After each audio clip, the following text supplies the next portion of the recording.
നമ്മളൊരു ഓണം സ്പെഷ്യൽ മധുരമാണ് കേട്ടോ ഉണ്ടാക്കുന്നത്. അതിനായിട്ട് സേമിയ ഒന്ന് വറുത്തെടുത്തിട്ടുണ്ട്. പിന്നെ അതിലേക്ക് കുറച്ച് ചൂടുവെള്ളവും കൂടി ഒഴിച്ച് സേമിയ ഒന്ന് വേവിച്ചെടുക്കുകയാണ് കേട്ടോ. പിന്നെ നേന്ത്രപ്പഴം, നല്ല പഴുത്ത നേന്ത്രപ്പഴം നെയ്യിലൊന്ന് വാട്ടിയെടുക്കുകയാണ്. അത് നല്ലോണം വഴന്നു വന്ന ശേഷം അതൊന്ന് മറ്റൊരു പാത്രത്തിലേക്ക് മാറ്റി വെച്ചിട്ട് ഒരു ശർക്കരപ്പാനി തയ്യാറാക്കി എടുക്കുകയാണ് കേട്ടോ.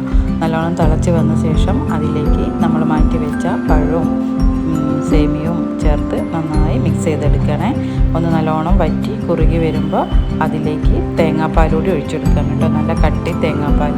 സ്റ്റവ് ഓഫ് ചെയ്ത ശേഷമാണ് തേങ്ങാപ്പാൽ ഒഴിക്കുന്നത്.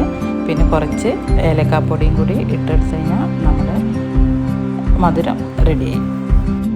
ഇതൊരു പായസ രൂപത്തിലല്ലാത്തത് കൊണ്ട് നമുക്കിതിനൊരു സേമിയ പായസം, പഴത്തിൻ്റെ പായസം എന്നും പറയാൻ പറ്റുന്നില്ല കേട്ടോ.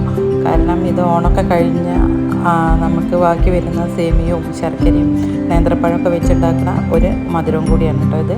അപ്പോൾ ഇത്രയേ ഉള്ളൂ നമ്മുടെ ഇന്നത്തെ വീഡിയോ. ഇഷ്ടപ്പെട്ട എല്ലാവരും ഒന്ന് സപ്പോർട്ടോടെ ചെയ്യണേ. മറ്റൊരു വീഡിയോയിൽ വീണ്ടും കാണാം.